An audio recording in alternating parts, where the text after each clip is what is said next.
You're listening to ThunderQuack Podcast Network.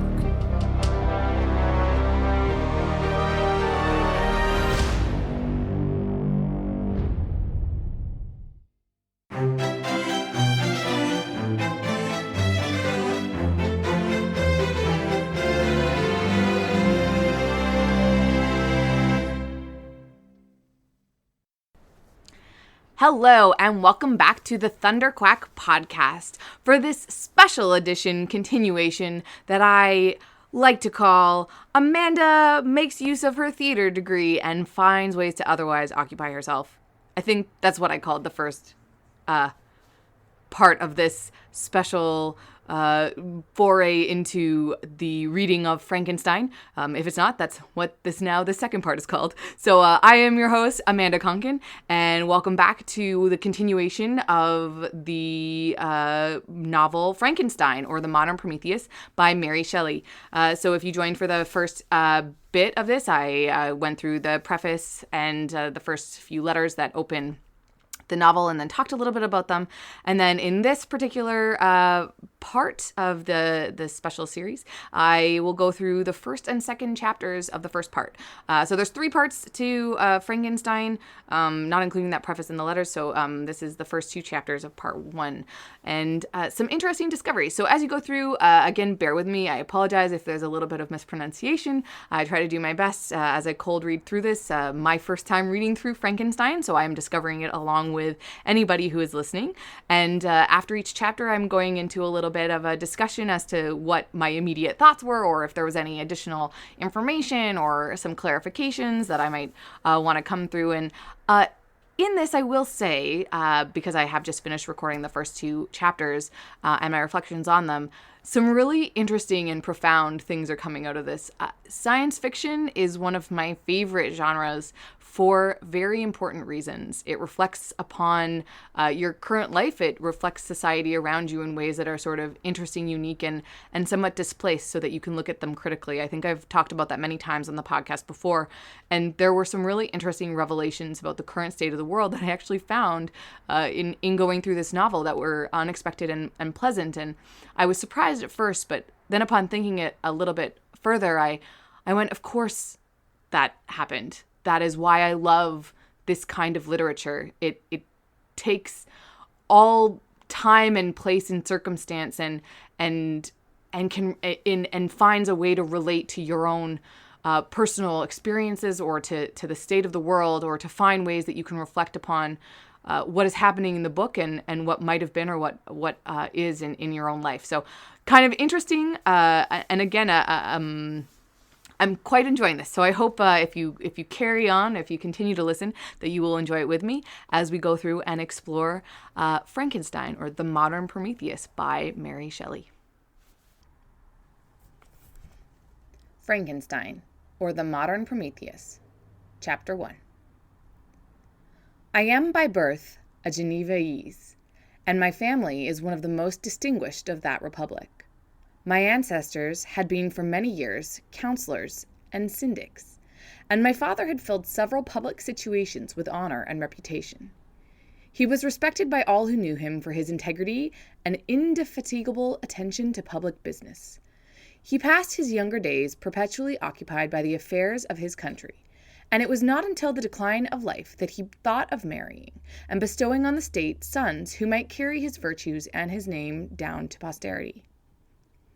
As the circumstances of his marriage illustrate his character, I cannot refrain from relating them. One of his most intimate friends was a merchant who, from a flourishing state, fell, through numerous mischances, into poverty. This man, whose name was Beaufort, was of a proud and unbending disposition, and could not bear to live in poverty and oblivion in the same country where he had formerly been distinguished for his rank and magnificence. Having paid his debts, therefore, in the most honorable manner, he retreated with his daughter to the town of Lucerne, where he lived unknown and in wretchedness. My father loved Beaufort with the truest friendship, and was deeply grieved by his retreat in these unfortunate circumstances. He grieved also for the loss of his society, and resolved to seek him out, and endeavored to persuade him to begin the world again through his credit and assistance. Beaufort had taken effectual measures to conceal himself, and it was 10 months before my father discovered his abode. Overjoyed at this discovery, he hastened to the house, which was situated in a mean street near the Rus. But when he entered, misery and despair alone welcomed him. Beaufort had saved but a very small sum of money from the wreck of his fortunes, but it was sufficient to provide him with a sustenance for some months, and in the meantime he hoped to procure some respectable employment in a merchant's house. The interval was consequently spent in inaction. His grief only became more deep and rankling when he had leisure for reflection, and at length it took so fast hold of his mind that at the end of 3 months he lay on a bed of sickness, incapable of any exertion. His daughter attended him with the greatest tenderness, but she saw with despair that their little fund was rapidly decreasing, and that there was no other prospect for support. But Caroline Beaufort possessed a mind of an uncommon mold, and her courage rose to support her in her adversity. She procured plain work. She plaited straw, and by various means contrived to earn a pittance scarcely sufficient to support life. Several months passed in this manner. Her father grew worse. Her time was more entirely occupied in attending him. Her means of subsistence decreased, and in the 10th month her father died in her arms, leaving her an orphan and a beggar.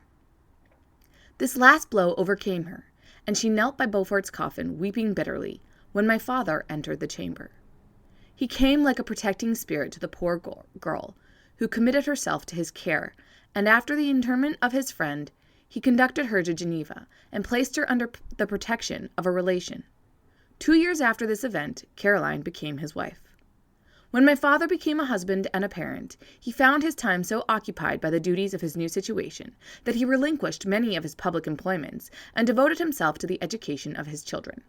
Of these, I was the eldest, and the destined successor to all his labors and utility. No creature could have more tender parents than mine. My improvement and health were their constant care, especially as I remained for several years their only child. But before I continued my narrative, I must record an incident which took place when I was 4 years of age. My father had a sister, whom he tenderly loved, and who had married early in life an Italian gentleman. Soon after her marriage, she had accompanied her husband into his native country, and for some years my father had very little communication with her. About the time I mentioned, she died, and a few months afterwards he received a letter from her husband, acquainting him with his intention of marrying an Italian lady, and requesting my father to take charge of the infant Elizabeth, the only child of his deceased sister. "It is my wish," he said, "that you should consider her as your own daughter, and educate her thus. Her mother's fortune is secured to her, the documents of which I will commit to your keeping. Reflect upon this proposition, and decide whether you would prefer educating your niece yourself, or to her being brought up by a stepmother." My father did not hesitate, and immediately went to Italy, that he might accompany the little Elizabeth to her future home. I have often heard my mother say that she was at that time the most beautiful child she had ever seen, and showed signs even then of a gentle and affectionate disposition. These indications, and a desire to bind as closely as possible the ties of domestic love, determined my mother to consider Elizabeth as my future wife, a design which she never found reason to repent. From this time, Elizabeth Lavenza became my playfellow, and as we grew older, my friend. She was docile and good-tempered, yet gay and playful as a summer insect. Although she was lively and animated, her feelings were strong and deep, and her disposition uncommonly affectionate. No one could better enjoy liberty, yet no one could submit with more grace than she did to constraint and caprice. Her imagination was luxuriant, yet her capability of application was great. Her person was the image of her mind. Her hazel eyes, although as lively as a bird's, possessed an attractive softness. Her figure was light and airy, and though capable of enduring great fatigue, she appeared the most fragile creature in the world. While I admired her understanding and fancy, I loved to tend to her as I should on a favorite animal, and I never saw so much grace both of person and mind united to so little pretension. Everyone adored Elizabeth. If the servants had any request to make, it was always through her intercession. We were strangers to any species of disunion or dispute, for although there was great dissimilitude in our characters, there was an harmony in that very dissimilitude. I was more calm and philosophical than my companion, yet my temper was not so yielding. My application was of longer endurance, but it was not so severe whilst it endured. I delighted in investigating the facts related to the actual world. She busied herself in following the aerial creations of the poets. The world was to me a secret which I desired to discover. To her it was a vacancy which she sought to people with imaginations of her own. My brothers were considerably younger than myself, but I had a friend in one of my schoolfellows who compensated for this deficiency. Henry Clerval was the son of a merchant of Geneva, an intimate friend of my father's. He was a boy of singular talent and fancy. I remember, when he was 9 years old, he wrote a fairy tale which was the delight and amazement of all his companions. His favorite study consisted in books of chivalry and romance, and when very young, I can remember that we used to act plays composed by him out of these favorite books, the principal characters of which were Orlando, Robin Hood, Amadeus, and St. George. No youth could have passed more happily than mine. My parents were indulgent and my companions amiable. Our studies were never forced, and by some means we always had an end placed in view, which excited us to ardor in the persecution of them. It was by this method, and not by emulation, that we were urged to application. Elizabeth was not incited to apply herself to drawing, that her companions might not outstrip her, but through the desire of pleasing her aunt, and by the representation of some favorite scene done by her own hand. We learned Latin and English, that we might read the writings in those languages, and so far from study being made odious to us through punishment, we loved application, and our amusements would have been the labors of other children. Perhaps we did not read so many books or learn languages so quickly as those who are disciplined according to the ordinary methods, but what we learned was impressed the more deeply on our memories. In this description of our domestic circle, I include Henry Clerval, for he was consistently with us. He went to school with me and generally passed the afternoon at our house. For being an only child and destitute of companions at home, his father was well pleased that he should find associates at our house, and we were never completely happy when Clerval was absent. I feel pleasure in dwelling on the recollections of childhood before misfortune had tainted my mind and changed its bright visions of extensive usefulness into gloomy and narrow reflections upon itself. But in drawing the picture of my early days, I must not omit to record those events which led, by insensible steps, to my after-tale of misery. For when I would account to myself for the birth of that passion, which afterwards ruled my destiny, I find it arise, like a mountain river, from ignoble and almost forgotten sources. But swelling as it proceeded, it became the torrent which, in its course, has swept away all my hopes and joys. Natural philosophy is the genius that has regulated my fate. I desire, therefore, in this narration, to state those facts which led to my predilection for that science. When I was 13 years of age, we all went to a party of pleasure to the baths near Thonon. The inclemency of weather obliged us to remain a day confined to the inn. In his house I chanced to find a volume of the works of Cornelius Agrippa. I opened it with apathy. The theory which he attempts to demonstrate and the wonderful facts which he relates soon changed this feeling into enthusiasm. A new light seemed to dawn upon my mind, and bounding with joy, I communicated my discovery to my father. I cannot help remarking here that many opportunities instructors possess of directing the attention of their pupils to useful knowledge, which they utterly neglect. My father looked carelessly at the title page of my book and said, "Ah, Cornelius Agrippa. My dear Victor, do not waste your time upon this. It is sad trash." If instead of this remark my father had taken the pains to explain to me that the principles of Agrippa had been entirely exploded, and that a modern system of science had been introduced which possessed much greater powers than the ancient, because the powers of the latter were chimerical, while those of the former were real and practical, under such circumstances I should certainly have thrown Agrippa aside, and with my imagination, warmed as it was, should probably have applied myself to a more rational theory of chemistry, which has resulted from modern discoveries. It is even possible that the train of my ideas would never have received the fatal impulse that led to my ruin. But the cursory glance my father had taken of the volume by no means assured me that he was acquainted with its contents, and I continued to read with the greatest avidity. When I returned home, my first care was to procure the whole works of this author, and afterwards of Paracelsus and Albert Magnus. I read and studied the wild fancies of these writers with delight. They appeared to me treasures known to few besides myself, and although I often wished to communicate these secret stories of knowledge to my father, yet his indefinite censure of my favorite Agrippa always withheld me. I disclosed my discoveries to Elizabeth, therefore, under a promise of strict secrecy. But she did not interest herself in the subject, and I was left by her to pursue my studies alone. It may appear very strange that a discipline of Albus Magnus should arise in the 18th century, but our family was not scientifical, and I had not attended many of the lectures given at the schools of Geneva. My dreams were therefore undisturbed by reality, and I entered with the greatest diligence into the search of the philosopher's stone and the elixir of life. But the latter obtained my most undivided attention. Wealth was an inferior object, but what glory would attend the discovery if I could banish disease from the human frame and render man invulnerable to any but a violent death? Nor were these my only visions. The raising of ghosts or devils was a promise liberally accorded by my favorite authors, the fulfillment of which I most eagerly sought. And if my incantations were always unsuccessful, I attributed the failure rather to my own inexperience and mistake than to a want of skill or fidelity in my instructors. The natural phenomena that take place every day before our eyes did not escape my examinations. Distillation and the wonderful effects of steam, processes of which my favorite authors were utterly ignorant, excited my astonishment. But my utmost wonder was engaged by some experiments on an air pump, which I saw employed by a gentleman whom we were in the habit of visiting. The ignorance of the early philosophers on these and several other points served to decrease their credit with me, but I could not entirely throw them aside before some other system should occupy their place in my mind. When I was about 15 years old, we had retired to our house near Bellerive, when we witnessed a most violent and terrible thunderstorm. It advanced from behind the mountains of Jura, and the thunder burst at once was frightfully loud from various quarters of the heavens.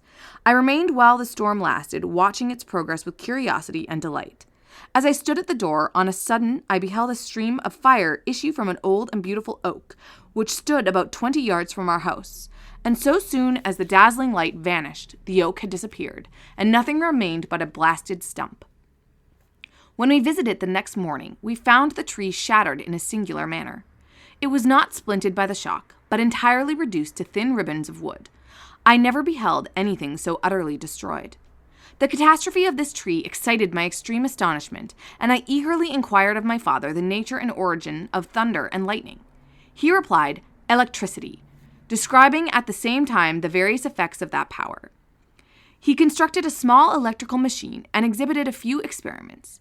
He made also a kite with a wire and string, which drew down that fluid from the clouds.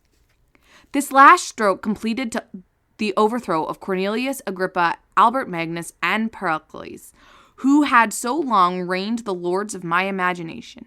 But by some fatality I did not feel inclined to commence the study of any modern system, and this disinclination was influenced by the following circumstance. My father expressed a wish that I should attend a course of lectures upon natural philosophy, to which I cheerfully consented. Some accident prevented my attending those lectures until the course was nearly finished. The lecture, being therefore one of the last, was entirely incomprehensible to me. The professor discoursed with the greatest fluency of potassium and boron, of sulfates and oxides, terms to which I could affix no idea, and I became disgusted with the science of natural philosophy, although I still read Pliny and Buffon with delight, authors in my estimation of nearly equal interest and utility. My occupations at this age were principally the mathematics, and most of the branches of study appertaining to the science. I was busily employed in learning languages. Latin was already familiar to me, and I began to read some of the easiest Greek authors without the help of a lexicon. I also perfectly understood English and German. This is the list of my accomplishments at the age of 17, and you may conceive that my hours were fully employed in acquiring and maintaining a knowledge of this various literature. Another task also devolved upon me when I became the instructor of my brothers. Ernest was 6 years younger than myself, and was my principal pupil. He had been afflicted with ill health from his infancy, through which Elizabeth and I had been his constant nurses. His disposition was gentle, but he was incapable of any severe application. William, the youngest of our family, was yet an infant, and the most beautiful little fellow in the world. His lively blue eyes, dimpled cheeks, and endearing manners inspired the tenderest affection. Such was our domestic circle, from which care and pain seemed forever banished. My father directed our studies, and my mother partook of our enjoyments. Neither of us possessed the slightest preeminence over the other. The voice of command was never heard amongst us, but mutual affection engaged us all to comply with and obey the slightest desire of each other. Okay, that is chapter 1 for part 1 of Frankenstein. There are 3 parts to the novel, which I may have said earlier, but I'm going to go through, hopefully, this section. I'm going to talk a little bit about chapter 1 and my initial thoughts, and then I think we will include chapter 2 as part of this as well. But I kind of want to break them up because there's things that I wasn't able to... Basically, there's footnotes in the version that I'm reading from right now, and it's kind of nice. I don't really want to break up the novel by talking about the footnotes, but I kind of want to talk about some of the things in chapter 1 that were sort of interesting, and then afterwards I looked up and was like, what did they actually mean here? Like, what was that footnote? And I think the most important thing being that natural philosophy is the word for science in the early 1800s. So it's kind of really interesting, and this is... Well, first, actually, 2 observations. First of all, like narrative style, but I think it's really interesting. I'd sort of said in the preface that you don't know who this person is, like they haven't been introduced. And even in this first chapter where Victor is talking, you only find out his name because his dad addresses him. So he hasn't introduced himself to us. We don't know his last name. We really do just know this first name, and we know it because in the way that he's been talking, his father had addressed him while he was talking, which I think is just really interesting, like the pieces of information that you're getting and how you're getting in the way that this narrative style is laid out for us.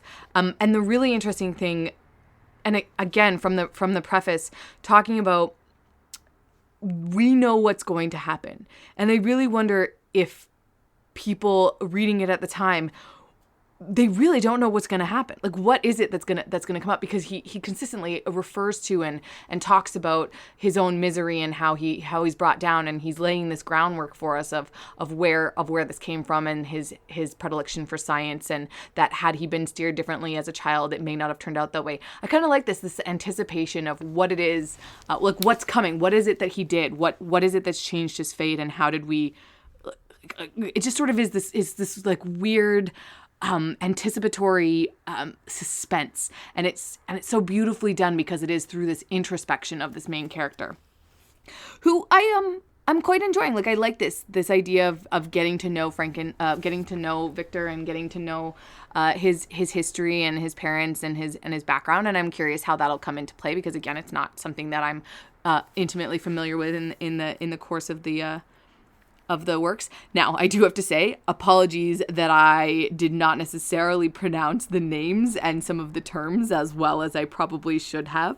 But I do think it's kind of interesting, and I will just go back and talk about a little bit here. There was a footnote about I think I pronounced it Pericles, but it's Periclesius. So Paraceelsus was the person that Victor was referring to. And so it says here that the person's name was actually Theophrastus Bombastus von Hohenheim. I'm not sure, but it's fantastic. What a fantastic name. So it was a Swiss physician, alchemist, and mystic. So I'm going to definitely Google that person. That's pretty cool. And then Albert Magnus was a German Dominican monk, philosopher, and teacher of Thomas Aquinas. So I've heard of Thomas Aquinas before, but I don't think I'd heard of Albertus Magnus before. But anyways, the footnote here does say both authors were favorites of the young Percy Shelley. So that's just an interesting a reference as to why they might have been included, or the background of how Mary Shelley is including stuff in here. And anyways, it's just interesting, and some background on those folks that exist here. And then so Agrippa, who I don't know if that's how you pronounce the name, but that's how I have decided to pronounce it here, was Henricus Cornelius Agrippa of Nittischem. I guess. Anyways, he was the author of De Occulta Philosophia and De Vanitia Scientiarum. So interesting. That makes me just the names of those themselves. And then Godwin, so C.F. Godwin, the book was St. Leon. I'm not sure what that is. But yeah, so just sort of introduced, like, are seeing these books and the people and who they're looking through. And then I don't know if there's any other footnotes I really think would be important to talk about in here. But I do thank the authors of this particular version for being so insightful and forthcoming with references and insight as we move forward. Okay. I think that's all for my reflections on chapter 1. Thanks for bearing with me through that as I get back into it. Very, very interested to see what is next for young Victor.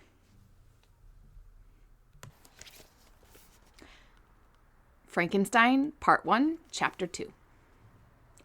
When I had attained the age of 17, my parents resolved that I should become a student at the University of Ingolstadt. I had hitherto attended the schools of Geneva, but my father thought it necessary, for the completion of my education, that I should be made acquainted with other customs than those of my native country.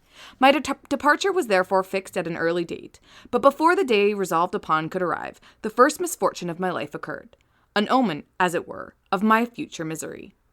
Elizabeth had caught the scarlet fever, but her illness was not severe, and she quickly recovered. During her confinement, many arguments had been urged to persuade my mother to refrain from attending upon her. She had, at first, yielded to our entreaties, but when she heard that her favorite was recovering, she could no longer debar herself from her society, and entered her chamber long before the danger of infection was past. The consequences of this imprudence were fatal. On the 3rd day my mother sickened. Her fever was very malignant, and the looks of her attendants prognosticated the worst event. On her deathbed, the fortitude and benignity of this admirable woman did not desert her. She joined the hands of Elizabeth and myself. "My children," she said, "my firmest hopes of future happiness were placed on the prospect of your union. This expectation will now be the consolation of your father. Elizabeth, my love, you must supply my place to your younger cousins. Alas, I regret that I am taken from you, and happy and beloved as I have been, is it not hard to quit you all? But these are not thoughts befitting me. I will endeavor to resign myself cheerfully to death, and will indulge a hope of meeting you in another world." She died calmly, and her countenance expressed affection even in death. I need not describe the feelings of those whose dearest ties are rent by that most irreparable evil, the void that presents itself to the soul, and the despair that is exhibited on the countenance. It is so long before the mind can persuade itself that she, whom we saw every day, and whose very existence appeared a part of our own, can have departed forever, that the brightness of a beloved eye can be extinguished, and the sound of a voice so familiar and dear to the ear can be hushed, never more to be heard. These are the reflections of the first days. But when the lapse of time proves the reality of the evil, then the actual bitterness of grief commences. Yet from whom has not that rude hand rent away some dear connection? And why should I describe a sorrow which all have felt and must feel? The time at length arrives, when grief is rather an indulgence than a necessity, and the smile that plays upon the lips, although it may be deemed a sacrilege, is not banished. My mother was dead, but we had still duties which we ought to perform. We must continue our course with the rest, and learn to think ourselves fortunate, whilst one remains whom the spoiler has not seized. My journey to Ingolstadt, which had been deferred by these events, was now again determined upon. I obtained from my father the respite of some weeks. This period was spent sadly. My mother's death and my speedy departure depressed our spirits, but Elizabeth endeavored to renew the spirit of cheerfulness in our little society. Since the death of her aunt, her mind had acquired new firmness and vigor. She determined to fulfill her duties with the greatest exactness, and she felt that the most imperious duty of rendering her uncle and cousins happy had devolved upon her. She consoled me, amused her uncle, instructed my brothers, and I never beheld her so enchanting as at this time, when she was continually endeavoring to contribute to the happiness of others, entirely forgetful of herself. The day of my departure at length arrived. I had taken leave of all my friends excepting Clerval, who spent the last evening with us.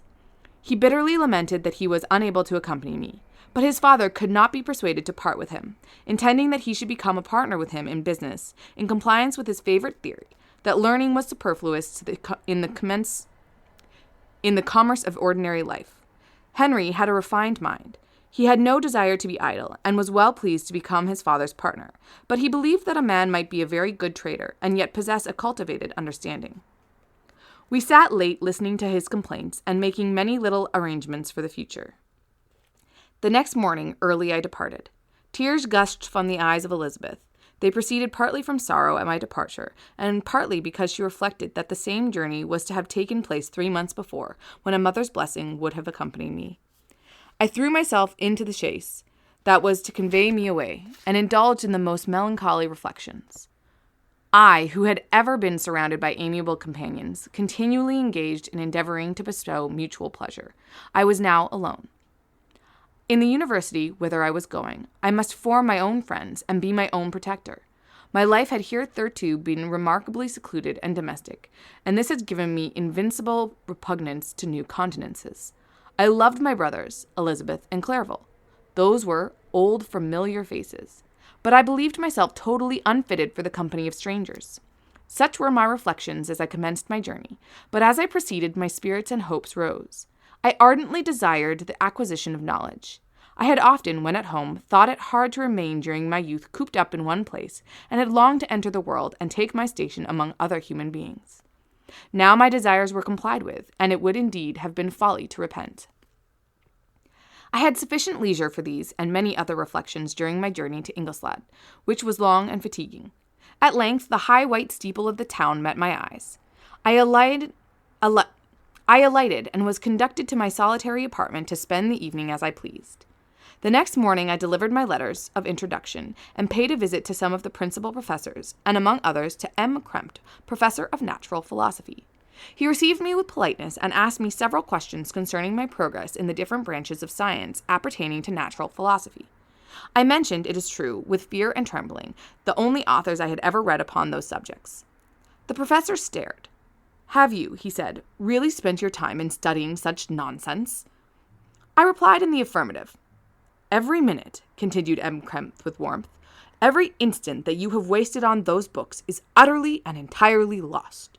You have burdened your memory with exploded systems and useless names. Good God! In what deserted land have you lived, where no one was kind enough to inform you that these fancies which you have so greedily imbibed are 1,000 years old, and as musty as they are ancient? I little expected in this enlightened and scientific age to find a disciple of Albertus Magnus and Pericles. My dear sir, you must begin your studies entirely anew." So saying, he swept me aside and wrote down a list of several books treating of natural philosophy, which he desired me to procure, and dismissed me, after mentioning that in the beginning of the following week he intended to commence a course of lectures upon natural philosophy in its general relations, and that M. Waldman, a fellow professor, would lecture upon chemistry the alternate days that he missed. I returned home, not disappointed, for I had long considered those authors useless whom the professor had so strongly reprobated, but I did not feel much inclined to study the books which I procured at his recommendation. M. Krempt was a little squat man with a gruff voice and repulsive countenance. The teacher, therefore, did not prepossess me in favor of his doctrine. Besides, I had a contempt for the uses of modern natural philosophy.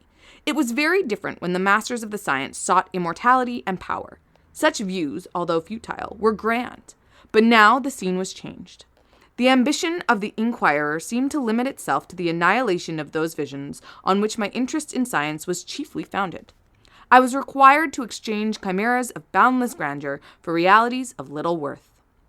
Such were my reflections during the first 2 or 3 days spent almost in solitude. But as the ensuing week commenced, I thought of the information which M. Krempt had given me concerning the lectures. And although I could not consent to go and hear that little conceited fellow deliver sentences out of the pulpit, I recollected what he had said of M. Waldman, whom I had never seen, as he had hitherto been out of town. Partly from curiosity and partly from idleness, I went into the lecturing room, which M. Waldman entered shortly after. This professor was very unlike his colleague. He appeared about 50 years of age, but with an aspect expressive of the greatest benevolence. A few gray hairs covered his temples, but those at the back of his head were nearly black. His person was short, but remarkably erect, and his voice the sweetest I had ever heard. He began his lecture by a recapitulation of the history of chemistry and the various improvements made by different men of learning, pronouncing with fervor the names of the most distinguished discoveries. He then took a cursory view of the present state of the science and explained many of its elementary terms. After having made a few preparatory experiments, he concluded with a panegyric upon modern chemistry, the terms of which I shall never forget. The ancient teachers of this science, he said, promised impossibilities and performed nothing. The modern masters promise very little. They know that metals cannot be transmuted, and that the elixir of life is a chimera. But these philosophers, whose hands seem only made to dabble in dirt, and their eyes to pore over the microscope or crucible, have indeed performed miracles. They penetrate into the recesses of nature and shew how she works in her hiding places. They ascend into the heavens. They have discovered how the blood circulates and the nature of the air we breathe. They have acquired new and almost unlimited powers. They can command the thunders of heaven, mimic the earthquake, and even mock the invisible world with its own shadows. I departed highly pleased with the professor and his lecture, and paid him a visit the same evening. His manners in private were even more mild and attractive than in public, for there was a certain dignity in his mien during his lecture, which in his own house was replaced by the greatest affability and kindness. He heard with attention my little narration concerning my studies, and smiled at the names of Cornelius Agrippa and Paracelsus, but without the contempt that M. Krempt had exhibited. He said that these were men whose indefatigable zeal modern philosophers were indebted for most of the foundations of their knowledge. They had left to us as an easier task to give new names and arrange in connected classifications the facts which they, in a great degree, had been instruments of bringing to light. The labors of men of genius, however erroneously directed, scarcely ever fail in ultimately turning to the solid advantage of mankind. I listened to his statement, which was delivered without any presumption or affectation, and then added that his lectures had removed my prejudices against modern chemists, and I, at the same time, requested his advice concerning the books I ought to procure. I am happy, said M. Waldman, to have gained a disciple, and if your application equals your ability, I have no doubt of your success. Chemistry is a branch of natural philosophy in which the greatest improvements have been and may be made. It is on that account that I have made it my peculiar study. But at the same time, I have not neglected the other branches of science. A man would make but a very sorry chemist if he attended to that department of human knowledge alone. If your wish is to become really a man of science, and not merely a petty experimentalist, I should advise you to apply to every branch of natural philosophy, including mathematics. He then took me into his laboratory and explained to me the uses of his various machines, instructing me as to what I ought to procure and promising me the use of his own when I should have advanced far enough in the science not to derange their mechanism.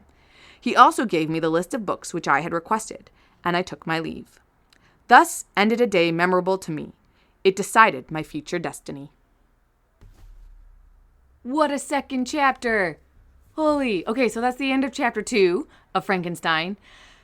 And I have some thoughts. Some are fun and some are a little bit somber. So having taken this undertaking, as it were, in the month of March 2020, when contagious disease happens to be at the forefront of all thoughts as I sit here in my house, finding things to occupy myself, I must say that reading that opening chapter and the death of Victor's mother coming from scarlet fever, quite contagious and deadly disease, is just, I almost stopped sort of, as I was reading, I almost wanted to sort of stop and remark upon it and be like, are you guys here with me? Are you listening to this?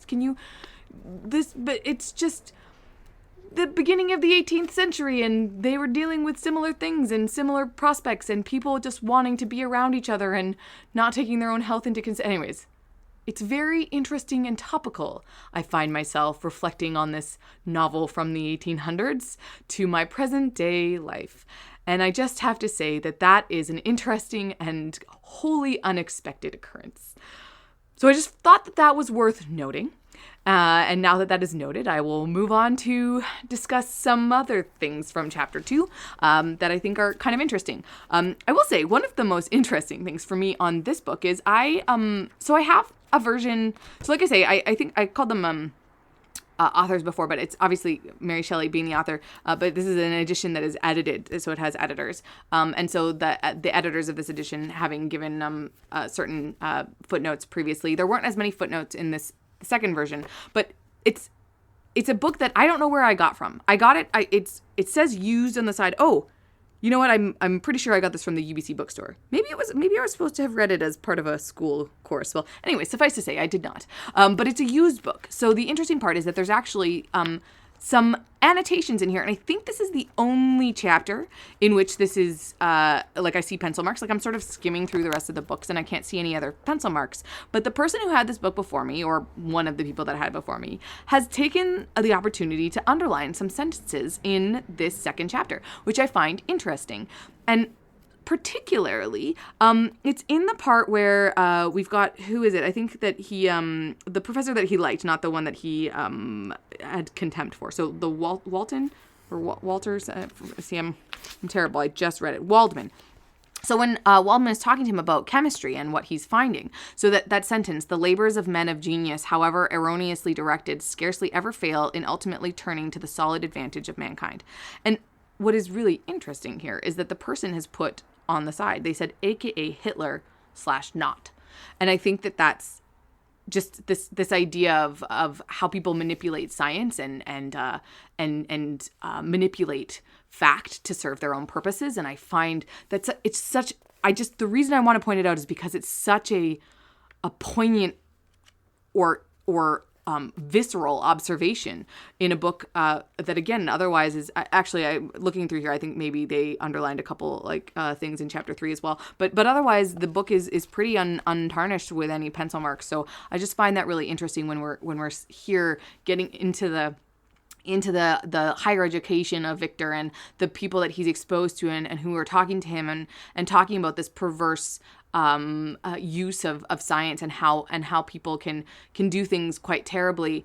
But sort of the interesting reflection on this, and I think the what's happening in the book, I do think, and I don't know, this is just my immediate reflection, is that perhaps he's trying to say that there were things that previous scientists did that other people have built upon, if for nothing else than to dispute their hypothesis, right? So that you build upon the knowledge of that comes before you, and it does benefit you in some way. And I think that it's kind of interesting, the atrocities of human nature, or the atrocities of human experience over the last 100 years.